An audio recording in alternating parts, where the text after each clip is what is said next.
Neeta, you are not, you're muted. You are muted. Yes, ma'am. Yeah. Be loud.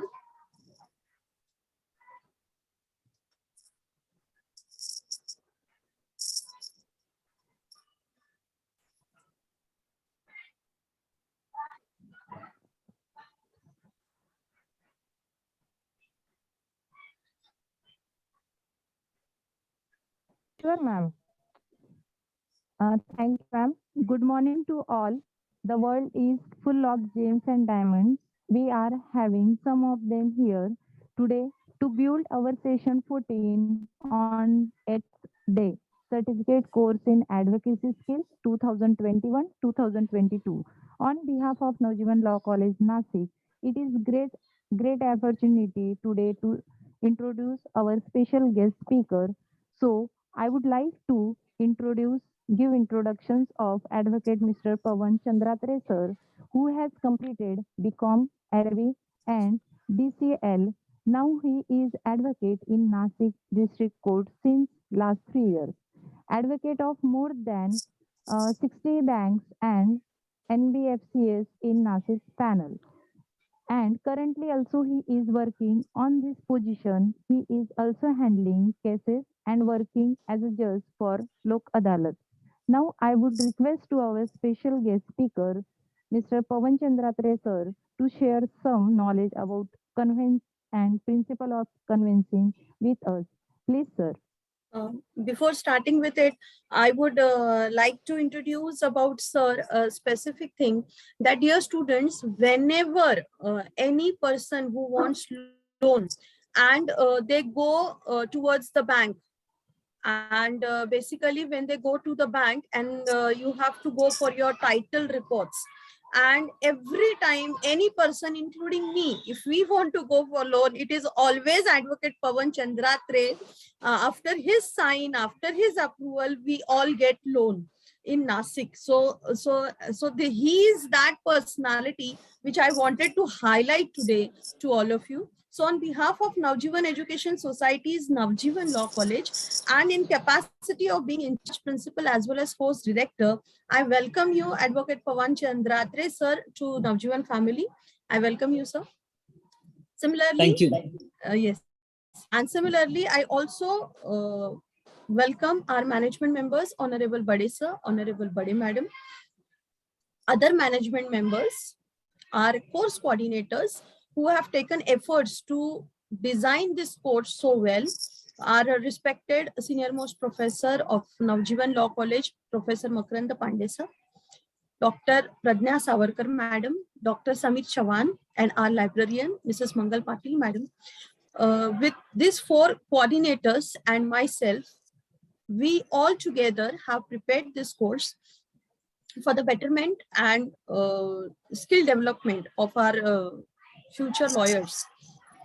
Similarly, there are 160 students who have participated for this course, and our college is working, striving hard towards excellence day by day, and we are trying our best to inculcate all these skills in our students. So on behalf of Navjivan Law College, I again heartily welcome you, sir, and also welcome my 160 participants and all those audience who are watching us even on YouTube channel. So welcome everyone. Over to you, Pawan Chandratre. Thank you so much, Saista ma'am and team Navjivan for your wonderful introduction. I am glad to share some of the experiences and knowledge regarding the law field on this term.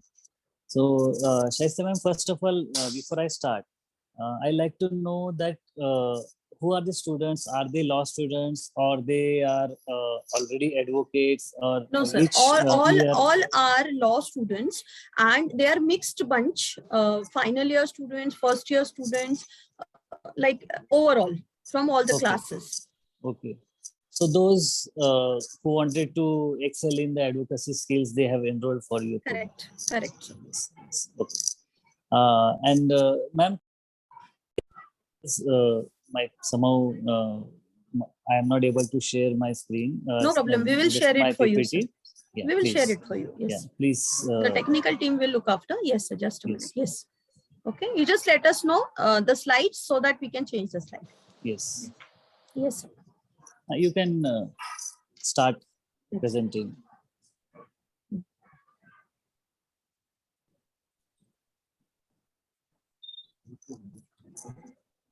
I'm also, I like to know that all the students, like which language they'll be preferring. So if all are comfortable in English, then we'll go for English. If all are comfortable with Hindi or Marathi, so whatever you can say, we can.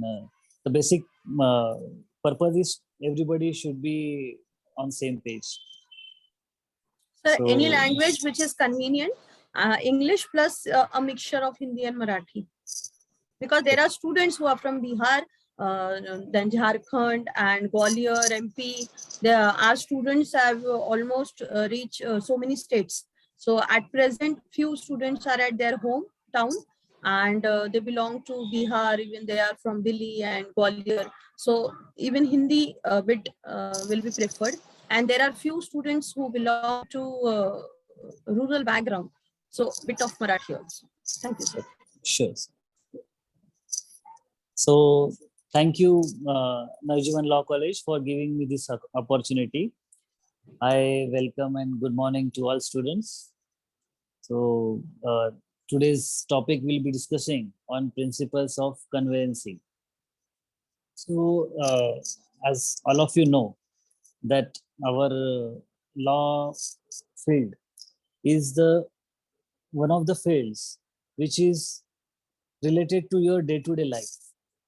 So maybe you are not an advocate or you are not very well acquainted with the law field, but still there are some things which day to day come to your knowledge, or uh, they are of very useful, and the words we hear, and whenever you will go to your law practice, so you will meet many people, and you have to answer them in their questions. So for this purpose, the very famous or very popular field is conveyancing. So because everybody is buying house, they are taking loans, and they have to deal with all the documentation work, and most of the people, they are not very well acquainted with the property transactions, and they have many questions in their mind. So at that time, a role of advocate is very important. So nowadays this is very growing field, and this is very attractive. So I want all of you to know a little bit about conveyancing. So what is conveyancing? So basically, ma'am, if you can start that slideshow, then it will be better. There is a option of slide, so that all the background will go and only the slide will remain.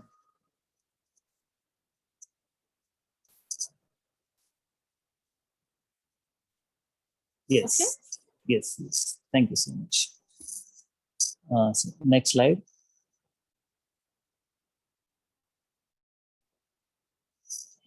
Yes. Next slide, please. Yes, sir. Yes, sir. We are. So what is conveyancing? So conveyancing, previous slide, ma'am. Sorry. Yes. So conveyancing is a system of documentation relating to the transactions of properties, movable or immovable, as well as contracts. So conveyancing क्या होता है? कोई भी property एक आदमी से दूसरे आदमी के पास जब ट्रांसफर होती है, तो उसके लिए कुछ डॉक्यूमेंटेशन करना पड़ता है. So that documentation is called as conveyancing.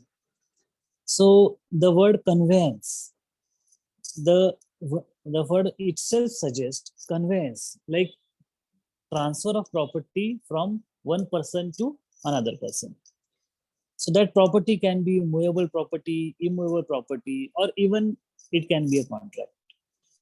For example, if we take example of immovable property, say house. So अगर किसी का एक घर है, वो घर एक पर्सन के नाम से दूसरे पर्सन के नाम पे आपको ट्रांसफर करना है, या फिर if it is a movable property, if you have a car and you sell your car to another person, so that transfer of ownership from one person to another person is called as conveyance. And for that conveyance, you need to execute certain type of documents. So preparing that documents, वो documents कैसे होने चाहिए, उसमें क्या matter होना चाहिए, उसमें sequence क्या होना चाहिए, what are the things which are mandatory to be mentioned in those documents.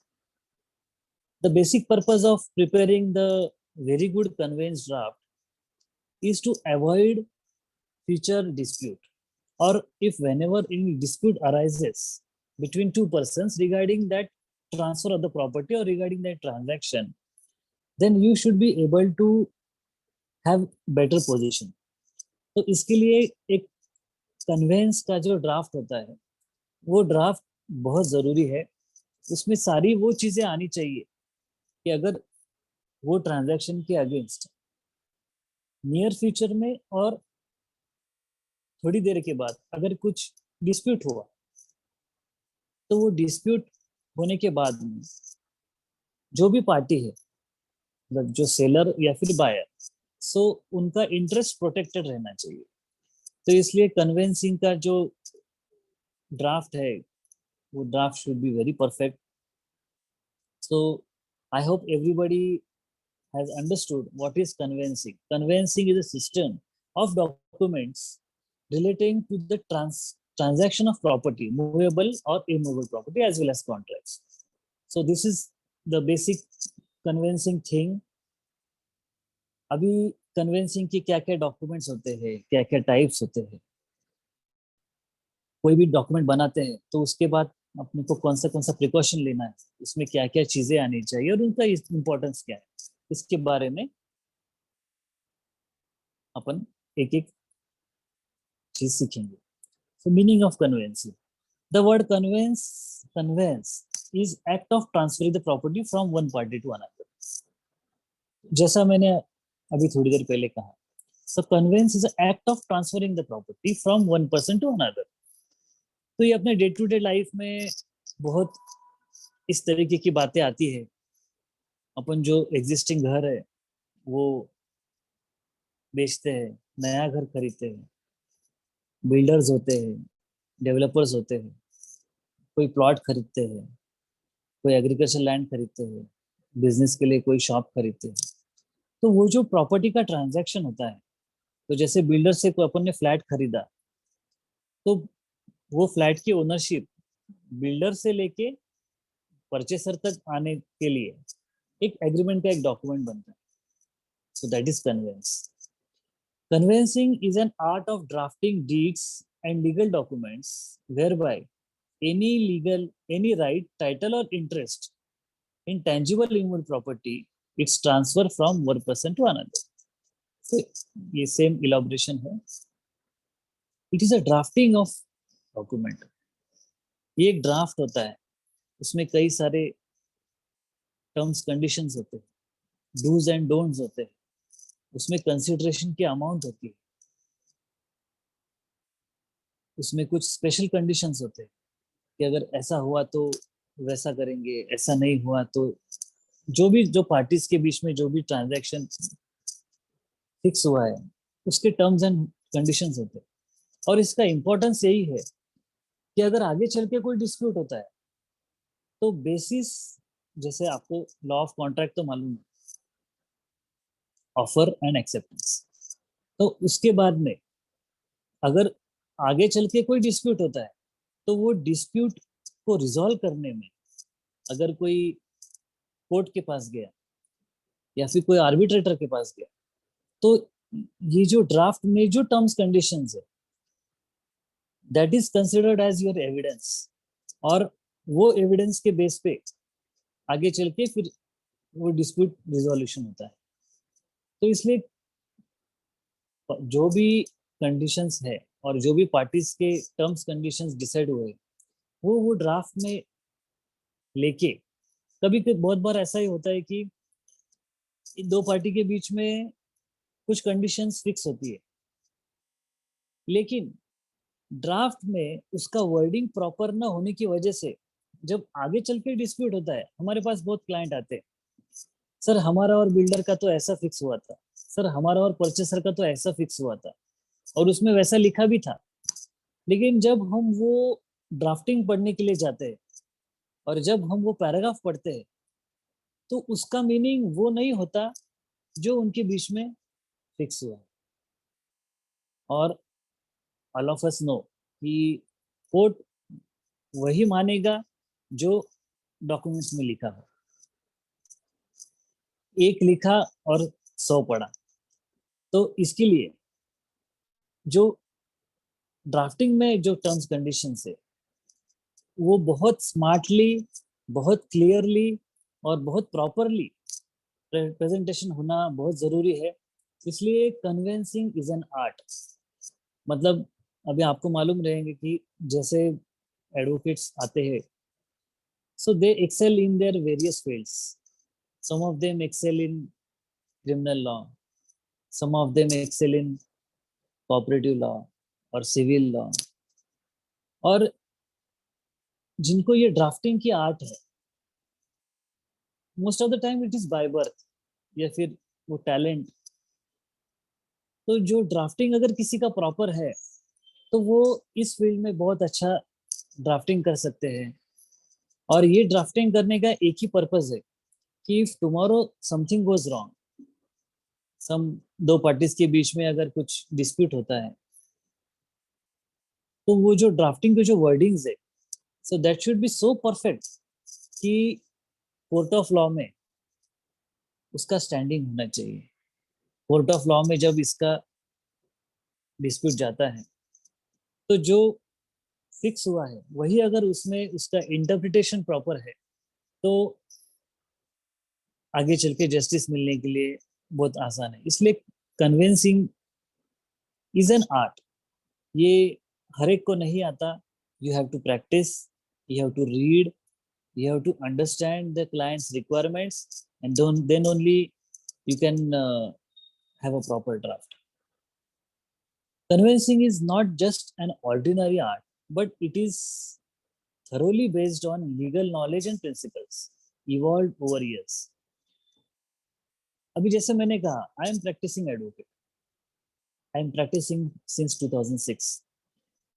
2006 से लेके 2022, इसके बीच में जितने भी मैंने क्लाइंट्स को फेस किया है, लोग अलग अलग तरीके के उनके इश्यूज लेके आते हैं, हमको वो डॉक्यूमेंट पढ़ना पड़ता है, तो उसमें जो ड्राफ्टिंग में जो कमियां हैं वो हम देखते हैं। So that increases our knowledge. कोई भी एक्सपीरियंस्ड एडवोकेट है, उसका वैल्यू हमेशा ज्यादा रहता है, या फिर उसको हमेशा प्रेफर किया जाता है, क्योंकि उन्होंने ऐसे बहुत सारे केसेस देखे रहेंगे, उनके स्टडी में वो सब केसेस आए हैं। और आउट ऑफ दैट नॉलेज, कि जैसे मैंने एक केस में डाला था, एक बिल्डर का और पार्टी का एग्रीमेंट हुआ था, उसमें हमने डाला था कि 1 कार पार्किंग। अभी ऐसा हुआ कि जैसे वो पार्टी ने पोजीशन लिया, और जब वो जगह पे, जो फ्लैट पे वो कार पार्किंग करने गया, तो उसके पास बड़ी गाड़ी थी, कोई फॉर्च्यूनर टाइप की। अभी वो गाड़ी कंफर्टेबली वहां पे फिट नहीं हो पा रही थी, तो उसने बिल्डर को नोटिस भेजा कि आपने अपने एग्रीमेंट में लिखा था कि you will be providing 1 car parking, और मेरी गाड़ी तो इसमें बैठ नहीं रही है। तो बिल्डर ने बोला कि ये छोटी बिल्डिंग है, कार पार्किंग कंजेस्टेड है, तो आप इतनी बड़ी गाड़ी लेके आओगे तो इतना कंफर्टेबली नहीं बैठेगी, छोटी गाड़ी बैठ सकती है। लेकिन वो गया कंज्यूमर कोर्ट में। अभी वो आगे चल के मैटर कॉम्प्रोमाइज हुआ, लेकिन कंज्यूमर कोर्ट में भी ऐसा फाइंडिंग आया कि that parking is not sufficient for parking good size car. तो उसके बाद में फिर हमको, मतलब हमने ऐसा फिक्स किया कि इसके बाद में कार पार्किंग लिखना ही नहीं है, सिर्फ पार्किंग लिखना है। और अगर कार पार्किंग लिखना है तो स्मॉल कार पार्किंग लिखना है, क्योंकि आजकल मार्केट में अभी बहुत टाइप की गाड़ियां आती है, उनके अलग अलग साइजेस होते हैं। तो फिर अगर ऐसा कुछ केस आया, अगर किसी ने बाद में ऐसा कुछ क्लेम किया, तो उसका इशू ना हो, इसलिए फिर हमने हमारा ड्राफ्टिंग में थोड़ा चेंज कर दिया। तो this thing can only come out of experience. ऐसे 4 टाइप की अगर आप ड्राफ्ट करोगे, 3 में प्रॉब्लम नहीं आएगी, 1 में प्रॉब्लम आएगी। तो वो क्या प्रॉब्लम है, कि आपको ड्राफ्ट मॉडिफाई करना है, या फिर ऐसे अलग अलग टाइप के कंडीशंस है, टर्म्स कंडीशंस है। किसी ने एक मशीन लिया, रीसेल का मशीन है, उसका हमने एक ड्राफ्ट बनाया, लेकिन ऐसी चीजें डालनी बहुत जरूरी है कि आगे चल के seller should not be responsible for anything. और ऐसे अगर आपने 10 टाइप के एग्रीमेंट बनाए हैं और उसमें 1-2 में कुछ प्रॉब्लम आया, तो आप ध्यान में रखते हो कि नहीं, नेक्स्ट टाइम ये चीज डालनी ही डालनी है। क्योंकि जिसको अगर उसमें ज्यादा इश्यू होता है, तो वो पहले ही फिक्स करता है कि नहीं, ये अभी अगली टाइम जब ये करेंगे तब ये टर्म्स कंडीशन हमको मेंशन करना ही है।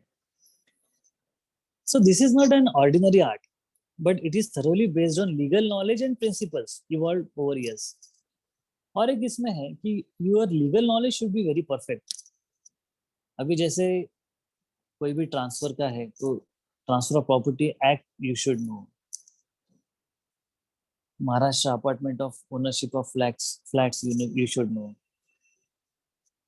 Societies act you should know, और any contract act you should know. Because while drafting or while putting conditions in the draft, आपको ये देखना है कि इसका कोई भी terms and conditions, it should not breach any of the law in force. क्योंकि आपको मालूम है कि अगर ऐसी कोई भी कंडीशन डाली और अगर वो condition is not accordance with the law, तो वो कंडीशन एक्सेप्ट नहीं होने वाली। इसके लिए while drafting of any document, आपको जो आपका लॉ का नॉलेज है वो पूरा इसमें इम्प्लीमेंट करना है।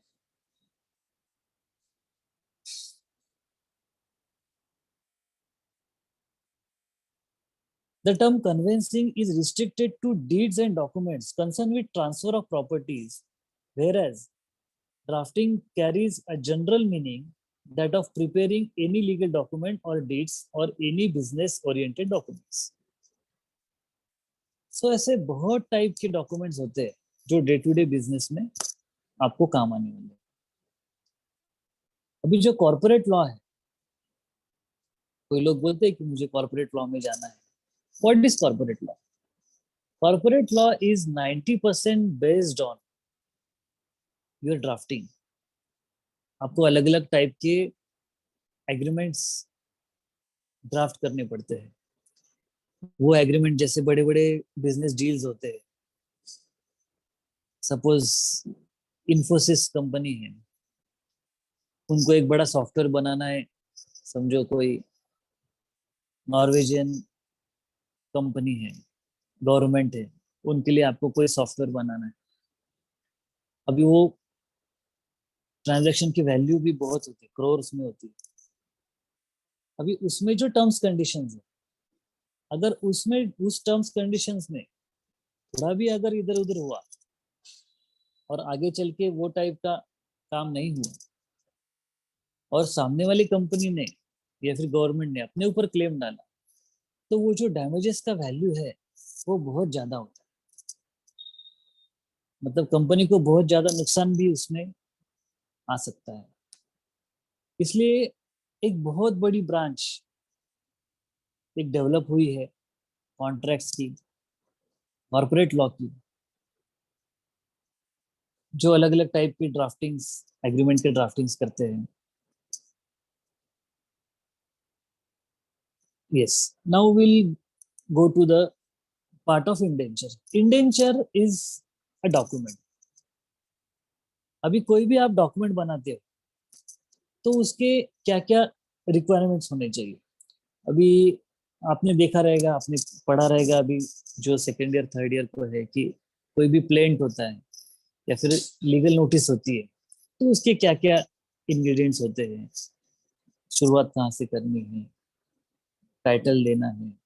तो उसी टाइप का एक जो ड्राफ्ट होता है, इंडेंचर होता है, उसका भी एक तरीका है, उसका भी एक सीक्वेंस है.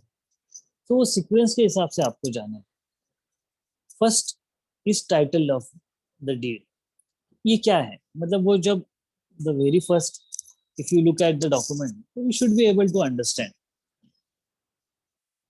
ये सेल डीड है, ये एग्रीमेंट फॉर सेल है, ये कोई एग्रीमेंट है या फिर मॉर्गेज है, हाइपोथिकेशन एग्रीमेंट है, क्या है ये. देख के आपको मतलब every time you cannot read the whole document and then you will understand that what exactly it is. So the title should be very perfect, it should be common, it should be very specific. So title of the document, then commencement and date. What is that date, what is that place where you are signing this document. Place is very important because that will attract your jurisdiction of court. If you are signing the document at Nasik, then Nasik court jurisdiction will attract. If you are signing this document in Surat or maybe somewhere else, then that jurisdiction will attract. So that's why your place is very important. Date is also important because you know the law of limitation. So if your document will not have any date, so limitation का भी issue आ सकता है. So your date should be very specific. You cannot be silent on your date. Don't forget. Then the next part will be parties. So there can be like 2-3 parties. So the parties should be very specific. There are very types of documents wherein there can be one party or two parties or three parties or four parties. For example, take example of an affidavit. So affidavit is usually or almost executed by only one party. If there is an agreement, then there will be two parties. Say example of live and license agreement, there will be two parties, licensor and licensee. If there is a tripartite agreement, if you're taking loan from MIDC or SIDCO, then you need to execute tripartite agreement where three parties will be there. One party will be MIDC, the other party will be that company, third party will be your mortgage bank. So the parties are very important. Recitals, narration of facts, usually beginning with whereas. So if you have gone through such documents, then after the title, date, parties, the recital will start. Whereas. So you आपको उसमें एक brief idea देना है कि agreement किसके लिए. If you are taking any insurance तो उसमें एक उसका रिसाइटल आएगा. Whereas हमारी company party number 1 is dealing with so and so products, ये हम ऐसा ऐसा टाइप का बिजनेस है. फिर आपको एक इंश्योरेंस की जरूरत थी, इसलिए you approach to our company, then we decided to some terms and conditions. तो उसका ये टाइप का इंश्योरेंस आपको बनाना है. और उसके बाद में वहां पे रिसाइटल खत्म होके फिर टर्म्स एंड कंडीशन स्टार्ट हो जाए। सो जो रिसाइटल पार्ट है, रिसाइटल पार्ट में वो पढ़ के आपको समझना चाहिए कि ये किस चीज का एग्रीमेंट है, ये किसके लिए है। ये कोई लिव एंड लाइसेंस एग्रीमेंट है, कोई सेल परचेस है, कोई मशीन का कुछ ट्रांजैक्शन है, या फिर क्या है, कोई लोन प्रोडक्ट है, इंश्योरेंस प्रोडक्ट है। तो ये रिसाइटल में आपको पूरा डॉक्यूमेंट पढ़ने की जरूरत नहीं है, उसमें से आपको आइडिया आ जाती है। Then the operative part will come. So usually ये ऑपरेटिव पार्ट जो होता है, ये start with now this deed witness that and it hereby had declared as follows. एक टिपिकल टाइप का वर्डिंग होता है। तो इसमें जो आएगा कि मतलब आपका जो एक रिसाइटल हुआ, उसके बाद में अभी ये डीड की टर्म्स कंडीशंस क्या है, और ये मेन आपका पूरा पैराग्राफ रहेगा, उसमें सारे टर्म्स एंड कंडीशंस आएंगे। So operative part is very important, it is read as an evidence. जो भी टर्म्स कंडीशंस है, जो भी माइन्यूट डिटेल्स है, वो इसमें आएंगे। अगर आपका agreement if it is related to some property, तो इसके बाद में आप प्रॉपर्टी का डिटेल्स जा सकते हो। For example, if you are dealing with any resale flat, तो रिसाइटल के बाद आप डिस्क्रिप्शन ऑफ प्रॉपर्टी डाल सकते हो कि ये प्रॉपर्टी के बारे में ये सब डॉक्यूमेंट है, और फिर ऑपरेटिव पार्ट आएगा। अभी description of property is very important, क्योंकि अगर उसमें अगर थोड़ा भी इधर उधर हुआ तो पूरा वो डॉक्यूमेंट का जो स्ट्रक्चर है वो खराब होता है। Every portion, every line, every paragraph, every wording of your document should be very perfect. Ma'am, next slide, please. Yes, thank you.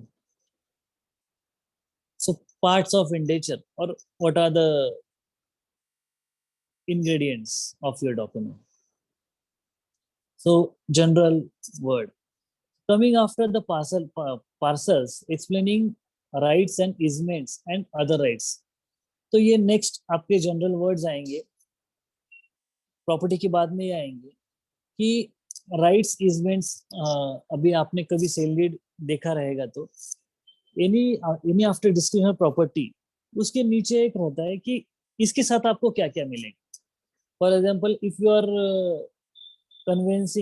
Conveying any agricultural land, तो सिर्फ एग्रीकल्चरल लैंड लेना मतलब फायदे का नहीं, उसके साथ आपको एक्सेस चाहिए, आपका इजमेंट्री राइट्स चाहिए, या फिर कोई उसके साथ में कोई वेल है, जैसे कॉमन वेल होती है, वो वेल में वो वहां से पानी लेने का आपका राइट चाहिए, या फिर कोई पाइपलाइन है, पाइपलाइन कॉमन है, या फिर आप किसी के फील्ड से वो आ रही है, तो वो पाइपलाइन से पानी लेने का आपका राइट चाहिए। तो along with that property description, ये भी जो राइट्स है, सपोज एक प्लॉट का आप कर रहे हो, बंगलो का कर रहे हो, तो सिर्फ बंगलो लेके फायदा नहीं है, जो रोड्स है उसका भी आपको एक्सेस चाहिए, जो लेआउट में जो कॉमन स्पेस होती है उसमें भी आपका राइट चाहिए, या फिर जो बाद में कोई एफएसआई और एडिशनल मिला, उसका भी आपको राइट चाहिए। तो ये जनरल जो आपके राइट्स और इजमेंट्री और अदर कुछ चीजें होती है, तो उसका भी वहां पे मेंशन होना बहुत जरूरी है, क्योंकि आगे चल के डिस्प्यूट होता है तो ये चीजें ही काम में आती है। अगर आपने कोई खेती ली है, और अगर आपका कोई वहां पे रोड है, कॉमन रोड है, वो कोई ऑब्स्ट्रक्ट करता है, या फिर उसके लिए आपको कोई डिस्प्यूट क्रिएट करता है, अगर आपके डॉक्यूमेंट में उसका मेंशन किया है, तो आप कोई भी गवर्नमेंट अथॉरिटी को, रेवेन्यू अथॉरिटी को और कोर्ट को आप ये बता सकते हो कि I have purchase this property along with this so and so right, so this person cannot obstruct my entry or he cannot refrain me from doing this. So इसके लिए सिर्फ प्रॉपर्टी डिस्क्रिप्शन जरूरी नहीं है, उसके साथ में जो राइट्स है वो भी लिखना जरूरी है। एक एग्जांपल बताता हूँ। एक मेरे पास एक क्लाइंट आए थे, उन्होंने एक प्लॉट परचेज किया। अभी वो जो प्लॉट परचेज किया वो प्लॉट था सपोज 500 स्क्वायर मीटर्स का, और वो जो रोड है तो रोड का कुछ एफएसआई मिला था वो प्लॉट के लिए, हर एक प्लॉट के लिए जो एक्स्ट्रा रोड कट हुआ उसका एफएसआई मिला था। अभी जो लेआउट प्लान सैंक्शन हुआ था उसमें 500 स्क्वायर मीटर्स का प्लॉट जो 7/12 उतारा है उस पे 500 स्क्वायर मीटर था, और 100 स्क्वायर मीटर्स का एफएसआई था वो लेआउट के साथ में। अभी जब प्लान सैंक्शन करने को गए तब कॉर्पोरेशन ने बताया कि इसके साथ 100 स्क्वायर मीटर्स का एफएसआई भी है आपको, तो वो भी आप ले सकते हो, वो भी आप आपकी जो प्लॉट पे लोड कर सकते हो। लेकिन आपका जो डॉक्यूमेंट है उसमें वो एफएसआई का कोई मेंशन नहीं किया। आपके डॉक्यूमेंट में सिर्फ 500 स्क्वायर मीटर्स का प्लॉट है, वो एफएसआई का कुछ भी आपने मेंशन नहीं किया। तो अगेन वो पार्टी मेरे पास आई कि सर ऐसा ऐसा है, वो 100 स्क्वायर मीटर्स का एफएसआई तो अपने को यूज करने को मिलने वाला है, लेकिन अपने डॉक्यूमेंट साइलेंट है, डॉक्यूमेंट में अपना कुछ ऐसा अपने लिखा ही नहीं, तो वो एक्स्ट्रा एफएसआई मिलना तो अपने को मिलेगा। तो फॉर्चुनेटली हमने वो जिससे लिया वो पार्टी से हमने कांटेक्ट किया और वो रेडी हो गए वो करेक्शन डीड करने के लिए, और हमने बाद में चल के करेक्शन डीड किया, और करेक्शन डीड में फिर जो एक्स्ट्रा एफएसआई जो मिस हो गया था वो हमने मेंशन कर दिया। तो इसके लिए जो बेसिक जो अपना डॉक्यूमेंट है वो डॉक्यूमेंट बहुत परफेक्ट होना जरूरी है। आगे चल के अभी समझो वो जो जिससे हमने परचेज किया उस पार्टी ने अगर इस चीज के लिए एग्री नहीं किया होता या फिर वो करेक्शन डीड करने के लिए रेडी नहीं होते तो पार्टी का बहुत बड़ा नुकसान हो सकता है। इसके लिए ये राइट्स और ये सब लिखना बहुत जरूरी है। उसके बाद में रिजर्वेशन एंड एक्सेप्शंस। अभी ऐसा होता है कि कोई भी प्रॉपर्टी ट्रांसफर हम करते हैं तो उसमें जो सेलर है तो कुछ राइट्स अपने को रिजर्व रखते, खुद के लिए रिजर्वेशन रखते, पूरा प्रॉपर्टी नहीं बेचते। उसमें से फॉर एग्जांपल एक बड़ा पीस ऑफ लैंड है, आगे का पोर्शन जो है जैसे रोड रोड के जो फ्रंट वाला है उसने बेच दिया, पीछे का जो पोर्शन है उसने खुद के पास रखा। अभी इस केस में आप जो भी डॉक्यूमेंट बनाओगे तो आपको ये सोचना चाहिए कि अगर रोड के फ्रंट का पोर्शन अगर बेच रहे हो तो जो सेलर का जो पिछला पोर्शन बाकी है उसके लिए एक्सेस कैसा रहेगा। भले आपने पूरा बेच दिया तो उसमें आपको लिखना है, उसको आपको कुछ रिजर्वेशंस कुछ एक्सचेंज रहेंगे वो आपको लिखने हैं कि भले ही हमने ये पूरा पोर्शन आगे का बेचा है लेकिन पिछले पोर्शन में जाने हमको चाहिए and that you cannot stop. तो भले अगर वो प्रॉपर्टी का जो प्रॉपर्टी कार्ड है 7/12 है वो पूरा परचेसर के नाम पे हो गया, लेकिन सिंस ये डॉक्यूमेंट में लिखा है आपके फर्स्ट वाले, इसलिए आपको जो पिछला वाला पोर्शन है उधर जाने के लिए आपको एक्सेस देना ही पड़ेगा। You can not stop that access. तो ये बहुत सारी चीजें हैं जो आपको करनी जरूरी है, तो फिर आगे चल के डिस्प्यूट होने के चांसेस बहुत ज्यादा है। और आजकल प्रॉपर्टीज में वैल्यूएशंस भी बहुत बढ़ गए, और कोई भी अभी इसमें ये डॉक्यूमेंटेशन में आपको बताता हूँ, ये एक प्रोटोटाइप टाइप का काम है।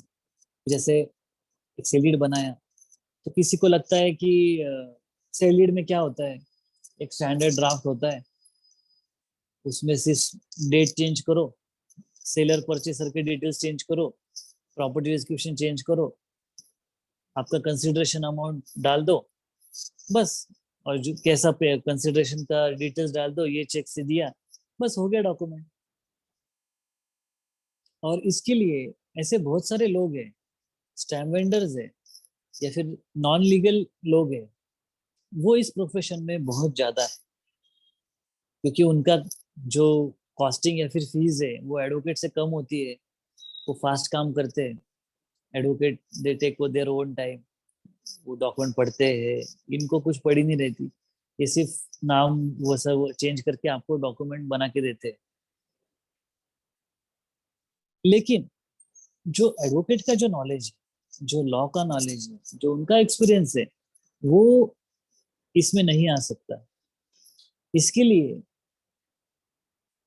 लोग हमेशा एडवोकेट को प्रेफर करते हैं कि नहीं, नॉन लीगल आदमी के पास गए या फिर जो एडवोकेट नहीं है उनके पास गए तो शायद प्रॉब्लम हो सकती है, शायद आगे चल के हमको इश्यू आ सकता है, इसलिए वो लोग एडवोकेट के पास जाते हैं।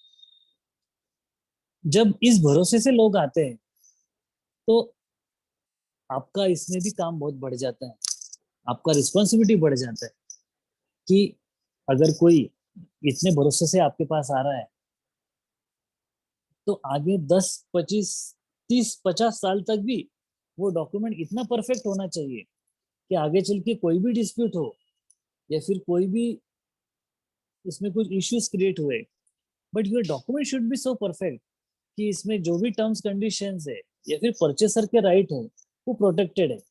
नॉट इवन परचेसर, सेलर के भी जो रिस्पॉन्सिबिलिटीज है वो भी प्रोटेक्टेड होने चाहिए।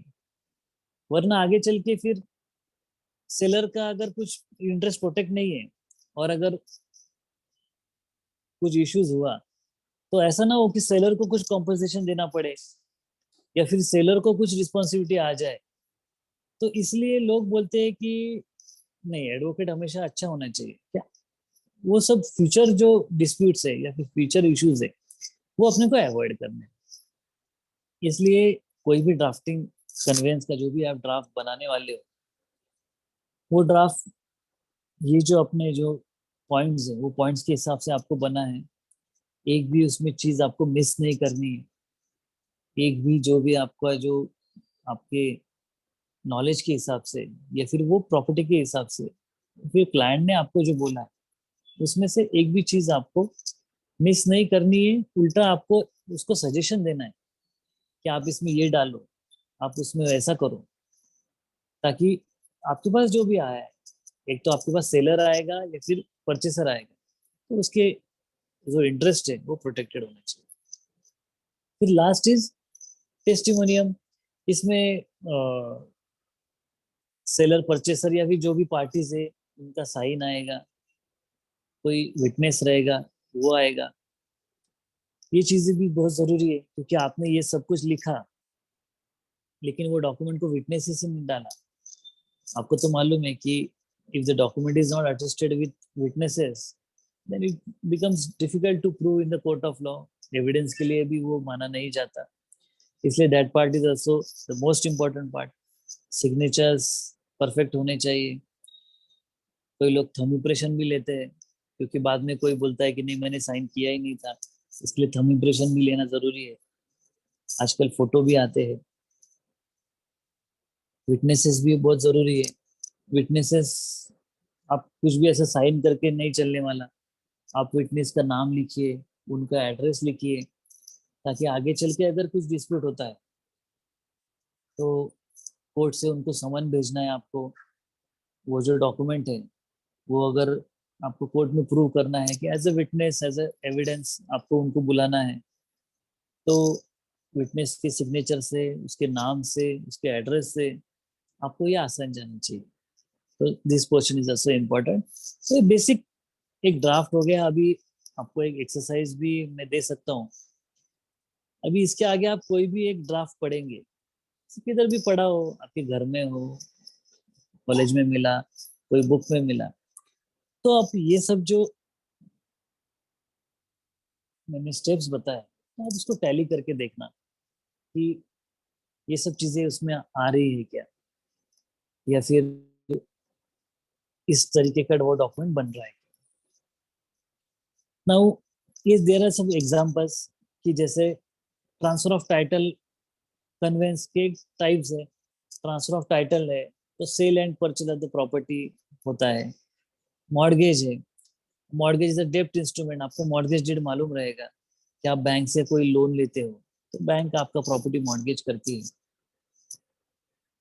तो जो मॉर्गेज डीड है, ये ऐसे अलग बहुत टाइप की कन्वेंस के डॉक्यूमेंट्स है। आपको सिर्फ समझने में ये दो चीजें पॉपुलर होती है, सेल डीड एग्रीमेंट ये पॉपुलर है, मॉर्गेज डीड पॉपुलर है, इसलिए मैंने एक एग्जांपल के तौर पे आपको दिया है। तो ये टाइप की कन्वेंस के डॉक्यूमेंट है जो आगे चल के आपको बनाने पड़ेंगे। Next slide please.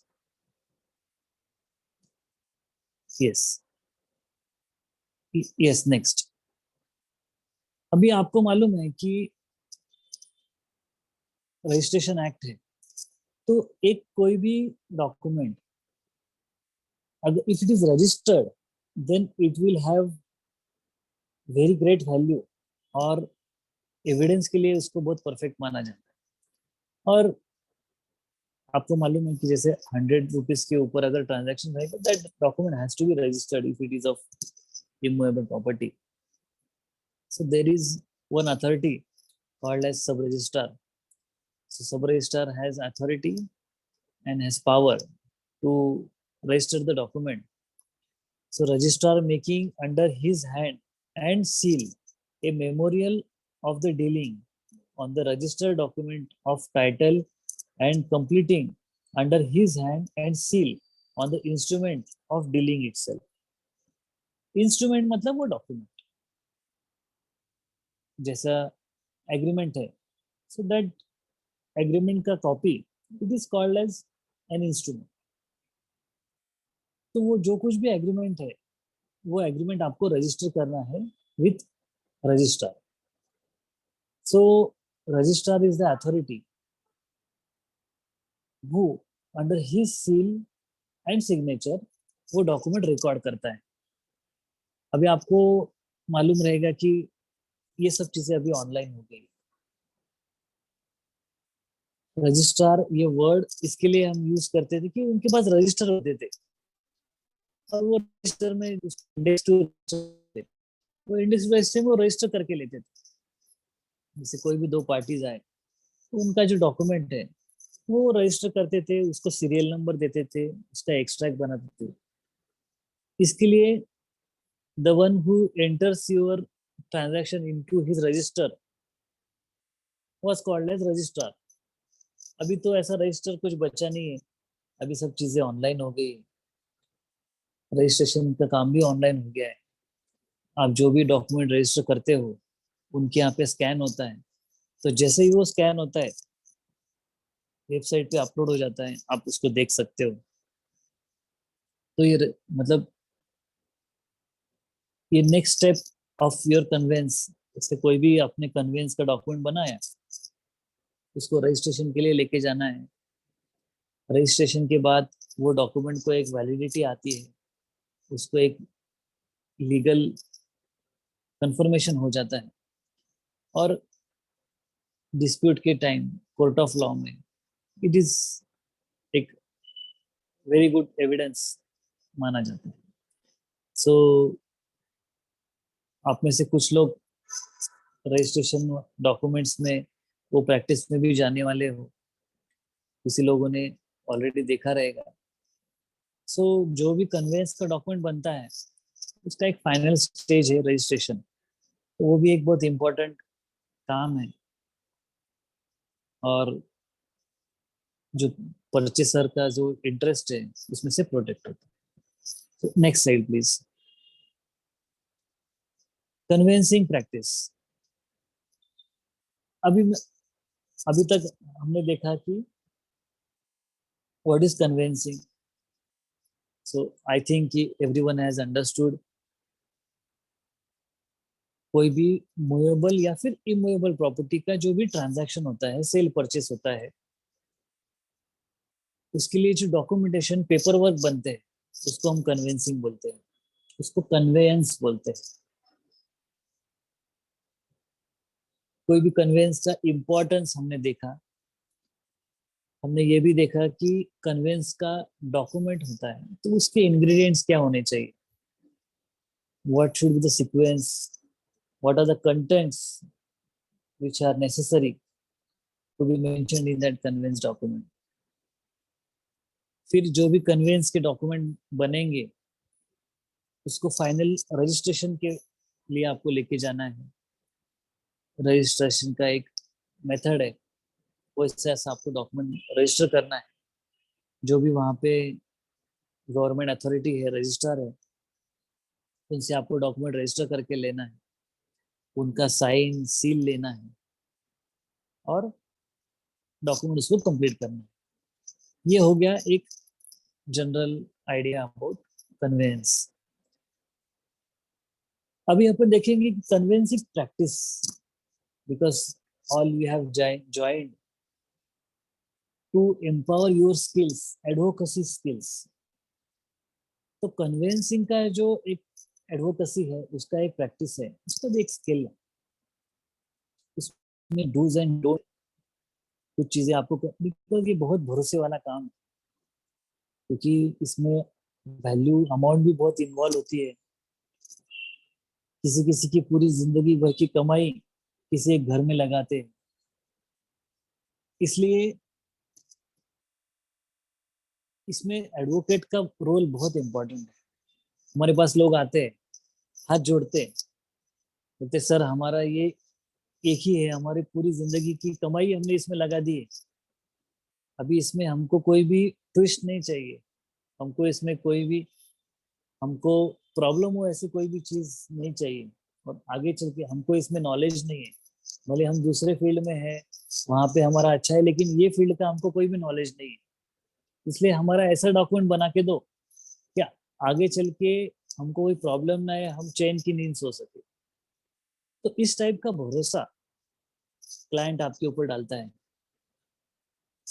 एडवोकेट तो बहुत है जो प्रैक्टिस करते हैं, लेकिन एक स्पेशल चीज के लिए किसी एक एडवोकेट के पास बहुत लोग जाते हैं, प्रेफर करते हैं। मार्केट में उनका ऐसा रेपुटेशन भी होता है, नहीं आप XYZ एडवोकेट के पास जाओ, आपका ये काम है ना, आपका डॉक्यूमेंटेशन का काम है ना, आपका प्रॉपर्टी रिलेटेड काम है ना, आप XYZ एडवोकेट के पास जाओ, आपको कोई प्रॉब्लम नहीं आएगी, या फिर आपका सब काम ठीक हो जाएगा। तो ये भरोसा जीतना बहुत जरूरी है क्लाइंट का, और इसके लिए आपको एक्सपीरियंस ही करना पड़ेगा। उसका जो स्किल है वो आपको डेवलप करना पड़ेगा, then only you will be able to excel in this field. So first मेरा सजेशन है कि attend to the clients personally, ensure that the advocate and solicitor in charge of the file personally meets the client and in present at all critical juncture and of the transaction, that is signing of the sale and purchase document. Do not leave this task to your firm's support staff. अभी कोई भी advocate है वो सब काम खुद नहीं कर सकता, उनको एक सबऑर्डिनेट एडवोकेट्स की जरूरत पड़ती है, ट्रेनी एडवोकेट की जरूरत पड़ती है, एसोसिएट्स की जरूरत पड़ती है, क्योंकि स्टार्ट टू एंड वो काम पूरा हैंडल नहीं कर पाते।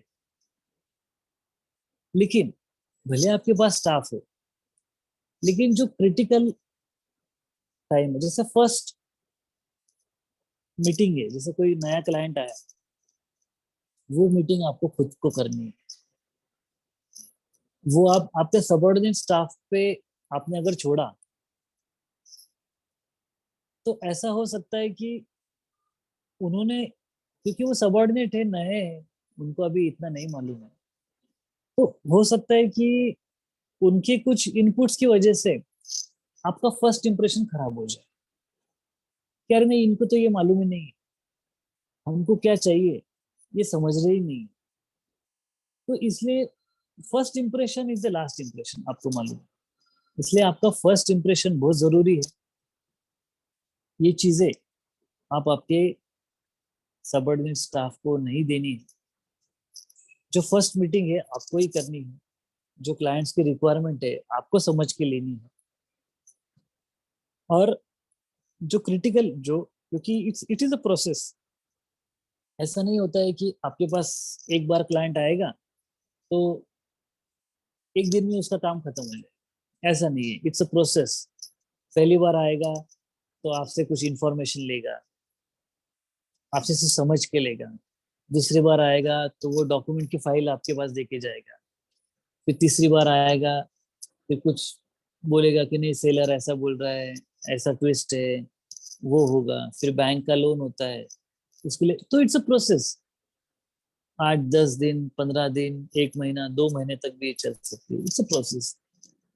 तो I am not saying that every time the advocate in charge should meet that person, लेकिन उसका कुछ क्रिटिकल कुछ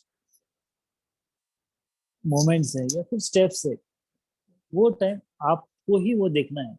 जैसे first meeting you should understand the client's requirements. Then the crucial parts such as signing the documents या फिर जो कोई terms and conditions है उसके ऊपर डिस्कशन, तो आपको सबऑर्डिनेट स्टाफ को नहीं देने हैं, आपको खुद को करना है। The second and very important part, do not act for both the parties, क्योंकि ये एक कॉन्फिडेंशियल चीज है। जो परचेसर और आपके बीच में या फिर सेलर और आपके बीच में जो कुछ भी डिस्कशन होता है, वो ये चाहता है कि आपके बीच में ही रहे, आपका और सामने जो अपोजिट पार्टी का कांटेक्ट ही ना हो, तो कॉन्फिडेंस लेवल बढ़ती है। क्योंकि एक एग्जांपल आप खुद से ले लो कि आप एक प्रॉपर्टी परचेस कर रहे हो और आपको कुछ ऐसे टर्म्स कंडीशंस चाहिए जो आपको बोलना है कि वो the opposite person should accept, आपको वो डालने ही डालने उसमें। तो अगर आप वो अपोजिट पार्टी के भी एडवोकेट रहेंगे तो इनको भरोसा नहीं रहता कि ये अपना सुनेंगे, या फिर उनको ऐसा लगता है नहीं ये उसका भी सुनते हैं, मतलब जो मेरे फायदे का है वो शायद इसमें नहीं डाल सकते, तो जो कॉन्फिडेंस होता है वो लूज होता है। इसलिए दोनों पार्टी के एडवोकेट अलग होने चाहिए। अगर आपने परचेसर का काम लिया है तो you should not talk in favour of seller. अगर आपने सेलर से काम लिया है तो आपको परचेसर का नहीं सोचना, आपको आपकी क्लाइंट की सेफ्टी देखनी है। अभी ड्राफ्ट में कई बार ऐसा होता है कि जो भी सेल परचेस का एग्रीमेंट होता है, ऐसा लिखा जाता है कि डेट ऑफ पोजीशन, इसके पहले की जितने भी टैक्सेस, जितना भी कोई ड्यूज है, दैट सेलर विल पे, और उसके बाद का जो भी आएगा दैट परचेसर विल पे। ये जनरल है, तो एवरीबॉडी किसी को भी एक्सेप्ट है। अभी 2006 में एक चीज हुई थी, मतलब वो 2012-13 में सामने आई थी। एक सर्विस टैक्स था, सर्विस टैक्स एप्लीकेबल था, लेकिन उसका कुछ कोर्ट में केस चल रहा था कि ये सर्विस रियल एस्टेट के लिए सर्विस टैक्स रखने का कि नहीं रखने का, whether construction of project and selling of the property is covered under service tax और नॉट। इसके लिए एक डिबेट चल रही थी, कोर्ट में केस चल रही थी। 2006 में ये केस चल रही थी और 2012 तक की केस चली। 2012 में कोर्ट का डिसीजन आया कि नहीं, सर्विस टैक्स इज एप्लीकेबल, आपको भरना चाहिए। अभी इसमें क्या हुआ कि जो भी बिल्डर्स से, जो भी सेलर्स से, उन्होंने प्रॉपर्टी तो बेच दी लोगों को और सर्विस टैक्स तो कलेक्ट नहीं किया। और अभी कोर्ट का डिसीजन आया कि सर्विस टैक्स भरना है।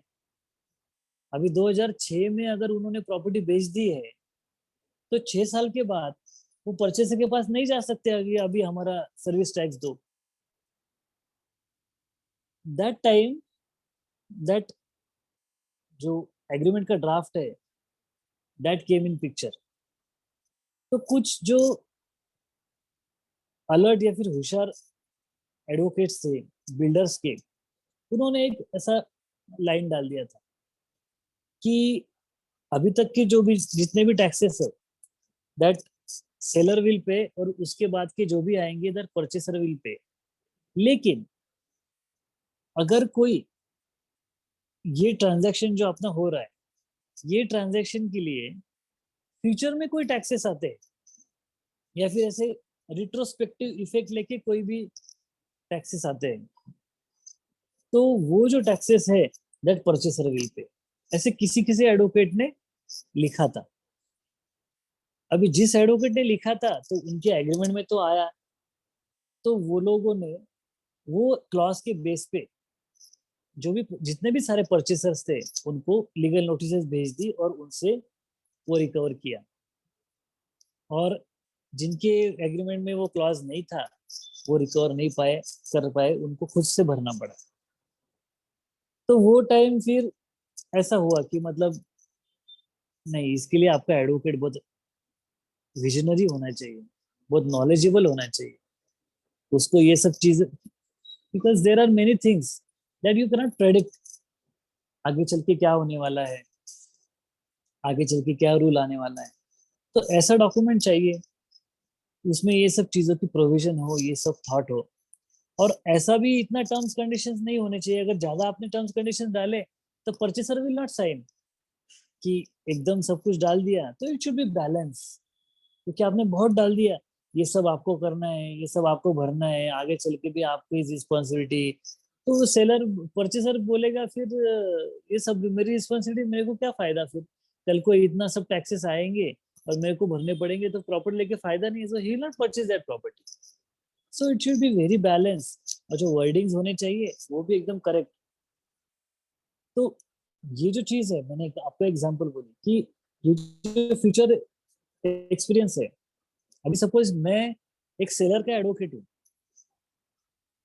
तो मैं उसको सजेस्ट करूंगा कि सर आप ये लाइन डालो उसमें, क्योंकि ऐसा ऐसा 4 साल पहले से हुआ था कि भले कोई भी जैसे जीएसटी आता है और नया कोई टैक्स आया, तो ये ट्रांजैक्शन के लिए अगर ऐसा कुछ टैक्स आया तो दैट परचेसर विल पे, मतलब आपको इश्यू नहीं होगा।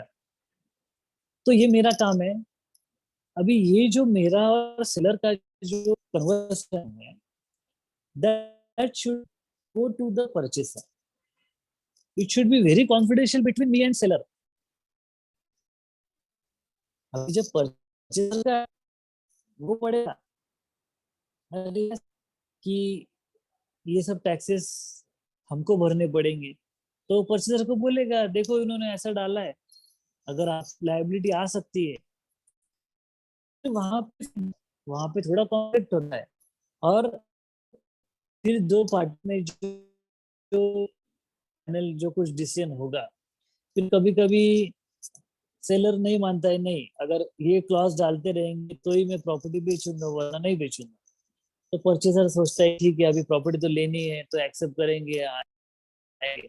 फिर बोलता है कि नहीं ये ऐसा रहेगा तो property, look for another property. ऐसा इतना कुछ नहीं है कि मैं पर सब रिस्पॉन्सिबिलिटी लेके ये सब करूँ, एक बात है। तो इसके लिए अभी एक इमेजिन करो कि अगर यहाँ पे डिस्प्यूट होता है, अगर यहाँ पे दोनों पार्टीज में कुछ डिस्कशन होता है और पॉइंट्स रेज होते हैं, अगर दोनों पार्टी एडवोकेट आप ही हो, तो हेल्दी डिस्कशन होगा क्या? जो किसी पार्टी के फेवर में, परचेसर के या सेलर के फेवर में, ऐसा होगा क्या? नहीं होगा।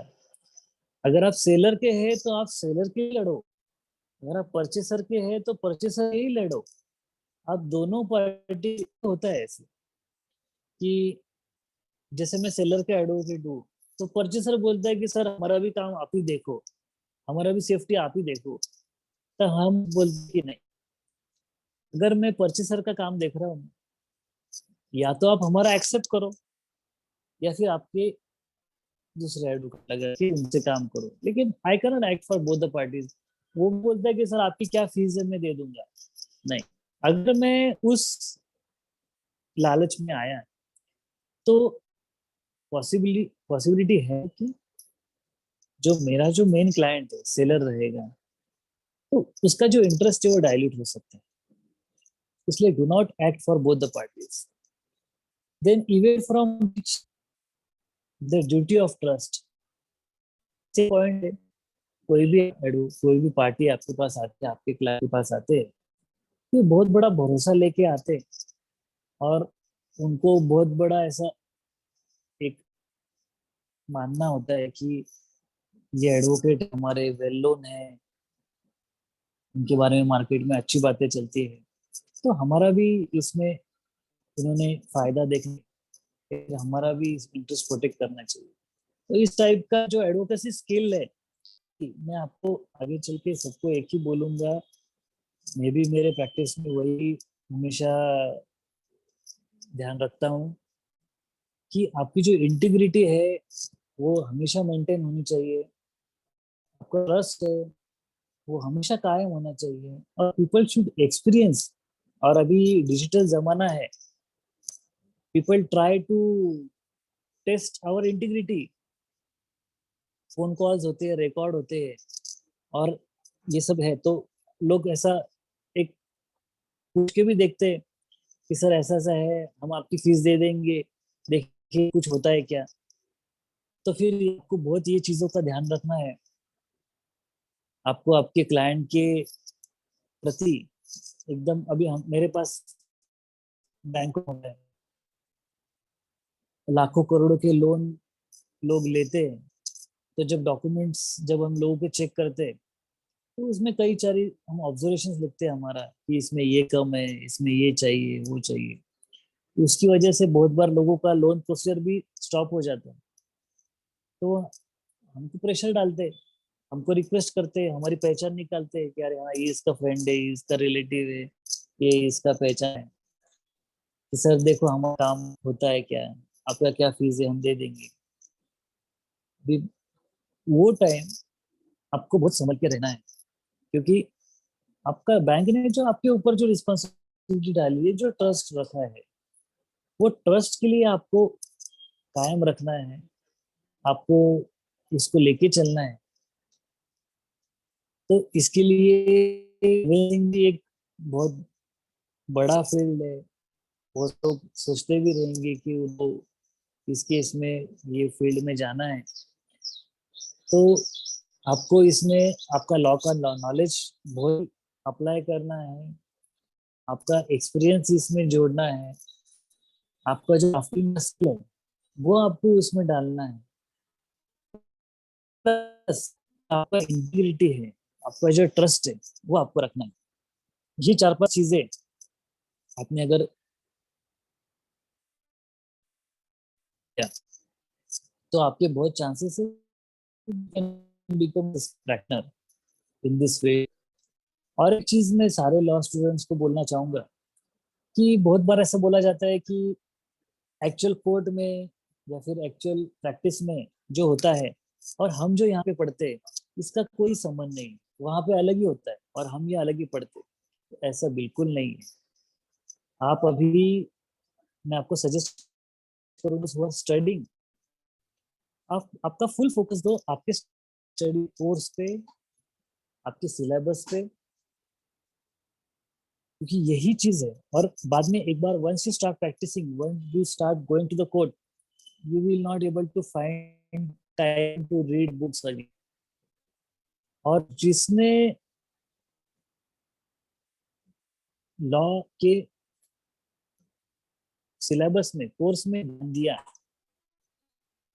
वही आगे चल के बहुत टाइम तक अच्छे टाइप की प्रैक्टिस कर सकते हैं। इसलिए don't rush to go to court, junior करना। जैसे आप फर्स्ट ईयर हो गए तो आप सेकेंड ईयर में, थर्ड ईयर में आप जूनियरशिप स्टार्ट कर देते हैं, तो आप, लेकिन एक लिमिटेड टाइम रखिए, फुल टाइम वहां पे मत दीजिए, ज्यादा फोकस आप आपके सिलेबस पे दीजिए, कॉलेज पे दीजिए, लेक्चर्स अटेंड करिए, और ये जो कुछ भी सिलेबस है, आपका सब्जेक्ट्स है, उसको मास्टर करिए। बाद में चल के आपको टाइम नहीं मिलेगा ये सब चीजें के लिए। I think we are running out of time, which is already 10:20. So I like to know some feedback, or if anybody has any questions. So last 10 minutes we'll keep for this interactive session, or any questions, like so that I can answer, and तो आपको जो चाहिए इसमें से, आपको doubts रहेंगे तो we can discuss on that. So do you have such provision or do you have some such session? I'd like to ask the Yes, sir. Yes, sir. Dear students, if you have any questions, we have 10 minutes for question answer session. So if you there, just write your questions in the chat box so that we can have a discussion with sir.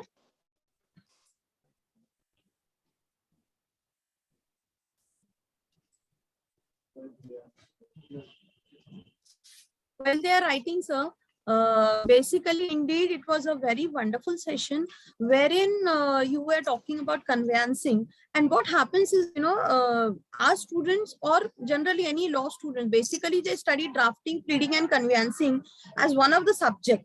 And they are not that much able to cope up with the practical sessions. And there are many students who are inclined towards by saying कि हमें internship है, जूनियरशिप करना है और तभी हम सीख पाएंगे, लेकिन उस दौरान में ऐसा हो जाता है कि उनकी पढ़ाई पे ध्यान कम हो जाता है और उनके नंबर मार्क्स भी कम आ जाते हैं. सो उस टाइम पे they are not able to, दोनों जैसे हम कहते हैं कि दो नाव पे सवार नहीं होना चाहिए, एंड टू डू दिस, और उस वजह से कहीं ना कहीं प्रॉब्लम आ जाता है. Yes, 22 to ask some question. Yes, Neeta, go ahead. Thank you. Good morning, sir and ma'am. Sir, I am Neeta Rathod. My question is, when bank approval of loan or approval or property transfer to anyone, we carefully checking to all documents and verify person, sir. Then how is possible to check to bank like Nirav Modi or Vijay Mallya, sir? Actually, whenever bank sanctions any loan, so there are two types of criteria. Is financial criteria and second is your security. तो ऐसा होता है कि जैसे मुझे एक loan लेना है, मेरा बिजनेस है, मुझे लोन लेना है, समझो मुझे 5 करोड़ की लोन की रिक्वायरमेंट, तो मेरा लोन तभी सैंक्शन होगा जब बैंक दो टाइप के क्राइटेरिया फुलफिल करेंगे. मैं बैंक की दो क्राइटेरिया फुलफिल करूंगा. One is my financial position, जैसा मैं इनकम टैक्स कितना भरता हूँ, मेरा बैलेंस शीट क्या है, मेरी एसेट्स एंड लायबिलिटीज क्या है, मेरा प्रॉफिट कितना है, मैं ये जो भी लोन ले रहा हूँ उसका इंस्टॉलमेंट भर सकता हूँ क्या, ये सब चीजें होती है. तो ये एक चीजें होती है फाइनेंशियल, मेरा whether I am eligible for 5 crore loan or not. This is my financial situation. दूसरा टाइप का है कि बैंक ये भी देखती है कि सिक्योरिटी, बैंक टेक सिक्योरिटी, कि अगर इन्होंने लोन नहीं लिया, लोन नहीं रिपे किया, तो ये लोन वसूल करने के लिए बैंक के पास सिक्योरिटी क्या है. तो इसके लिए बैंक प्रॉपर्टी मॉर्गेज कर देती है.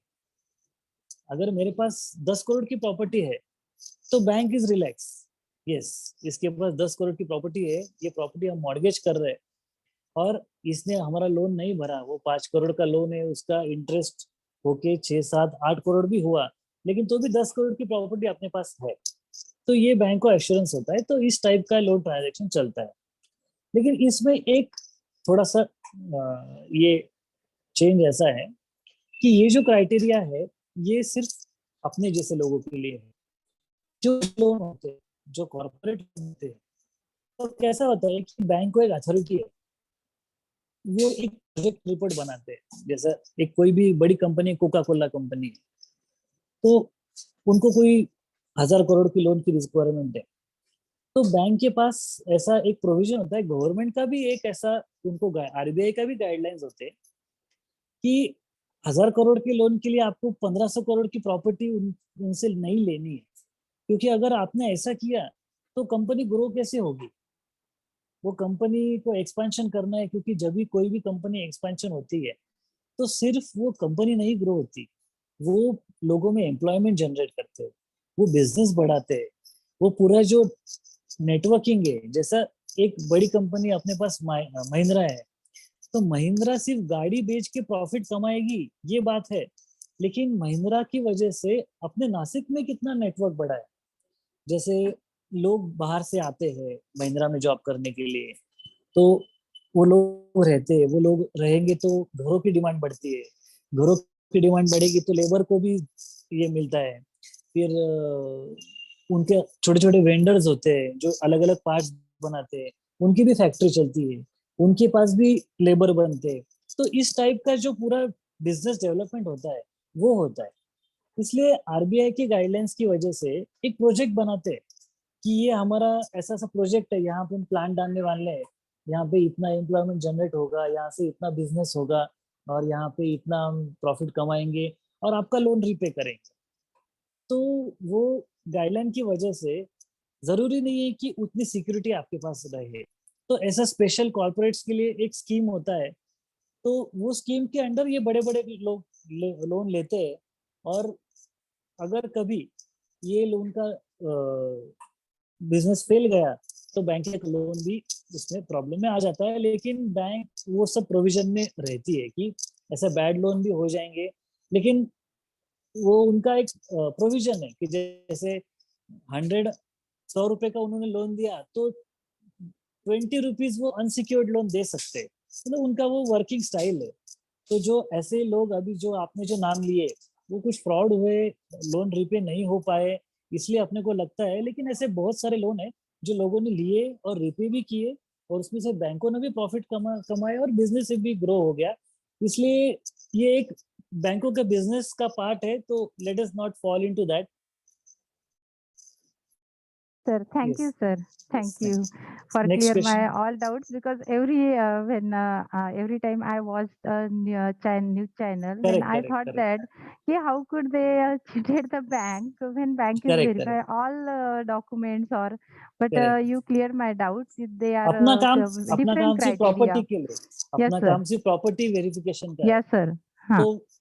अपने को लेना देना नहीं है बैंक कितना लोन दे रही है। Yes, अपने sir. पास जो प्रॉपर्टी डॉक्यूमेंट आए वो हम वेरीफाई Yes, करेंगे, sir. बाकी उनका बिजनेस है वो देखेंगे Yeah, कैसा करते yeah, हैं। yes, sir. And yes, thanks once again for yes, clearing thank you my so doubts much. about the junior internship, sir. Yes, yes, Because yes. everyone say that he join the yeah, junior नहीं, internship नहीं, आप in, कोई भी उसका but जल्दी you मत करो। clear very well, sir. लेकिन लेकिन Thank आप you. ऐसा भी मत करो कि आप Yes, sir. इंटर्नशिप नहीं करोगे और कॉलेज में जाके टाइम पास करोगे। No, आप no, वो भी no, मत करो। sir. जो कुछ भी No. आपका जो Yeah, टाइम बच रहा है, जो आप yes, कोर्ट sir. में इंटर्नशिप के लिए Yeah, अगर आप नहीं जा रहे हो, जो आपका टाइम बच रहा है वो के लिए yes, और sir. पढ़ाई के लिए, और आप Yes, sir. वो जो आपको जो सिलेबस है वो उसमें एक्सेल करो। बाद में Yes, sir. आपको लाइफ भर में ये करना है। अभी 2006 से Yeah, मैं कर रहा हूँ, yes, sir. मुझे आगे 20-25 साल भी यही करना है।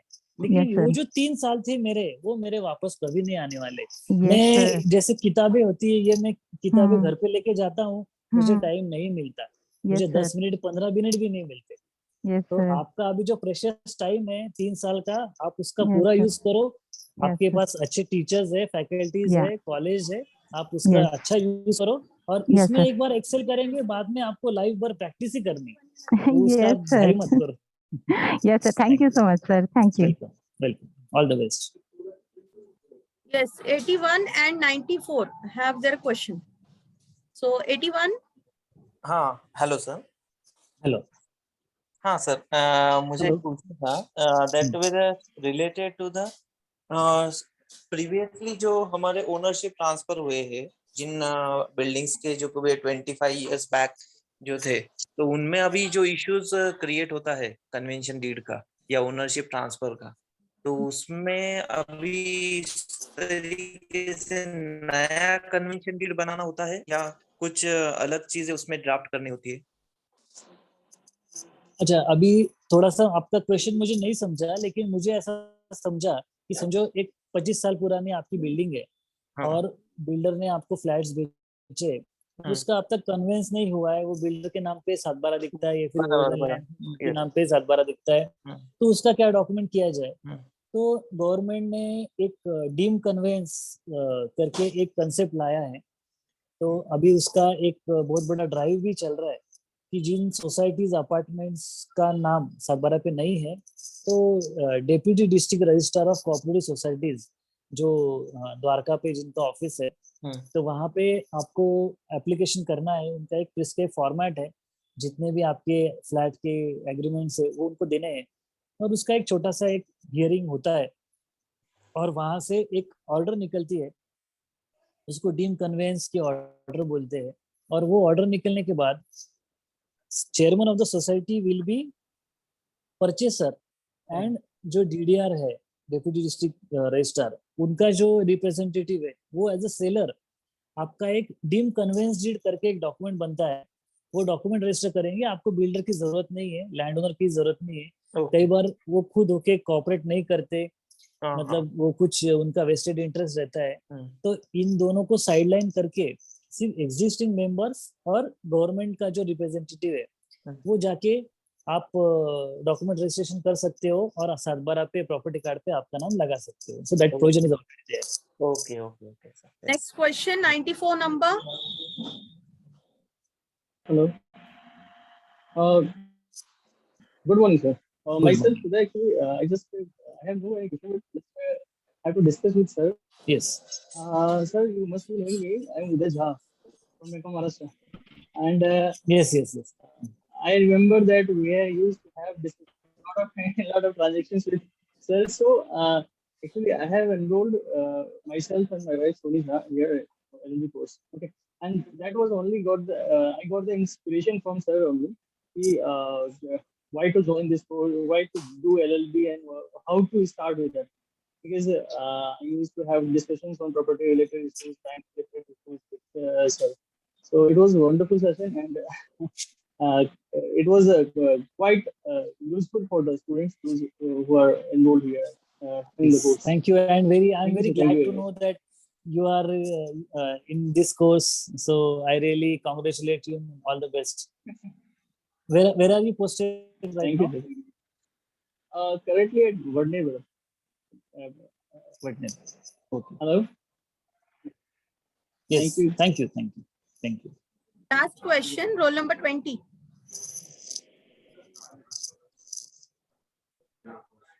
Priyanka Oswal or 36. Pooja Rathi. Yes ma'am. Yes, Priyanka. Sir मुझे क्वेश्चन पूछना है।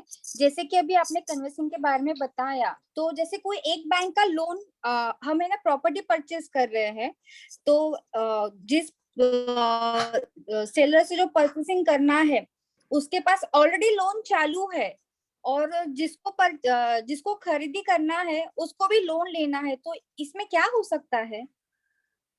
अभी इस टाइप का ट्रांजैक्शन बहुत कॉमन है।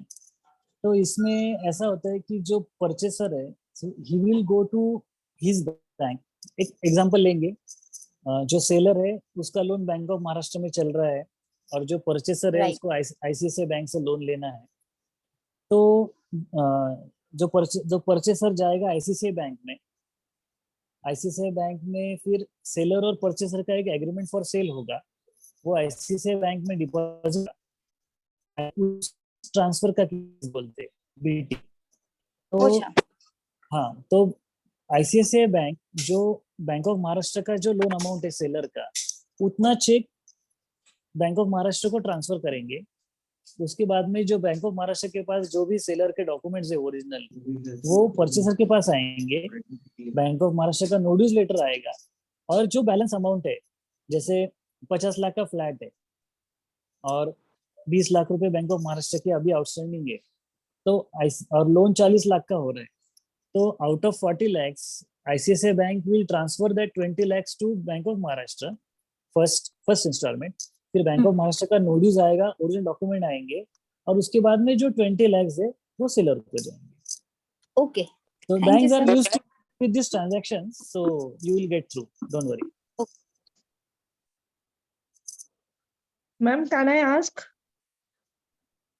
Yes, pass. Hello, good morning, sir. Good morning. Myself Pooja Rathi. Sir, अगर आपको by hierarchy अगर आपको कोई फ्लैट मिल रहा है बिल्डर मीन्स Legal hardship. से आउट ऑफ कोर्ट सेटलमेंट से आपको फ्लैट मिल रहा है, ओके। तो उसके लिए डीम कन्वीनियंस डीड कैसे बनवा सकते हैं? नहीं, आउट ऑफ कोर्ट सेटलमेंट अगर हो रहा है तो दो पार्टीज के बीच में डॉक्यूमेंट बन सकता है।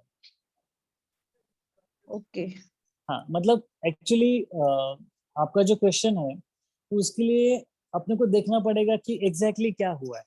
मतलब अभी आज प्रॉपर्टी किसके नाम पे है और अभी किसके नाम वाली है, और क्योंकि एक बेसिक प्रिंसिपल आप ध्यान में रखो, आज जिसके नाम पे प्रॉपर्टी है he is only entitled to transfer that property to other person.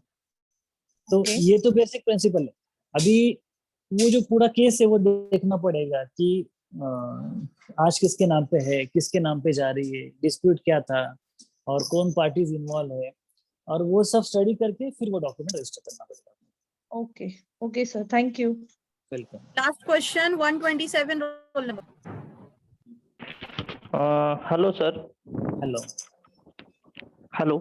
हाँ सर, हेलो, अपना हाँ। अपार्टमेंट अगर कन्वेंस, हेलो हेलो। हाँ बोलिए ना। यस यस बोलिए। हाँ सर, अपना अपार्टमेंट है उसे कन्वेंस डीड करना होगा तो क्या करना पड़ेगा सर? सेम जैसे आपका अगर डिक्लेरेशन ऑफ अपार्टमेंट अगर हुआ है तो उसी के लिए भी वो सेम प्रोसीजर जैसे मैंने आपको बताया, deputy district registrar of cooperative societies, उनके पास आप जाके, जो सोसाइटीज के लिए है वो अपार्टमेंट के लिए भी सेम प्रोविजन है, आप सेम तरीके का काम वहां से कर सकते हो। Yes, thank you, sir. तो ऐसा नहीं कि सिर्फ सोसाइटीज के लिए सिर्फ। Thank you so much. Question answer session almost 10 minutes का 15 minutes हो गया है. Thank you. Sir, really indeed it was very nice and very informative session. Conveyancing के बारे में बहुत कुछ knowledge हमारे स्टूडेंट्स को मिला है, और definitely we are expecting bridge course में भी कि आप हमारे यहाँ आएंगे जरूर नवजीवन में offline, and you will be guiding our students too in future also. Yes, so now I request for the formal vote of thanks. Yes, Kajal, over to you. Yes, ma'am. Good morning, one and all present here are Kajal Kamhe, the first year student of Navjivan Law College. To present here my vote of thanks. It is such great honor for me to get the opportunity of our respectable and honorable guest, Advocate Pawan Chandradre sir, for inspiring and encouraging us with your words on this special day, and all our dignitaries. I also thank our managing trustee, respected Bade sir and Bade ma'am. I would like to thank our principal, Dr. Shaista Inamdar ma'am, our coordinator, Professor Makarand Pandey sir, Professor Pradnya Savarkar ma'am, Dr. Samir Chauhan sir, and our librarian Mangal Patil ma'am, teaching non-teaching staff, and all the students of Navjivan Law College, all participants. Thank you for making certificate course in advocacy skills such a great successful session. And last but not least, thank you our technical team, Dishan sir. Thank you. Thank you. I request everyone to join for the group photograph. Kindly on your videos, please.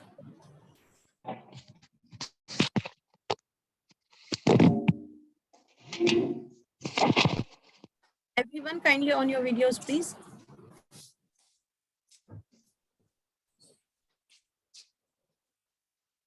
Be quick.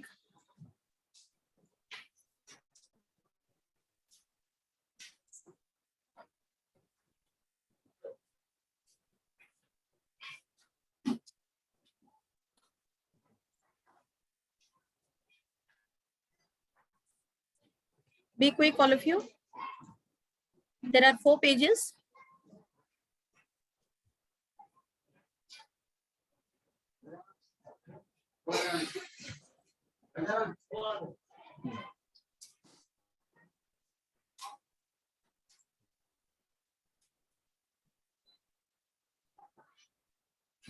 Thank you, sir.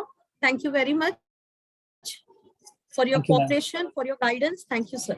And I just Thank you so request you to much. send me 5 MCQs on this topic, as we have received the PPT because they are having the examination. Thank you, sir. Thank you so much.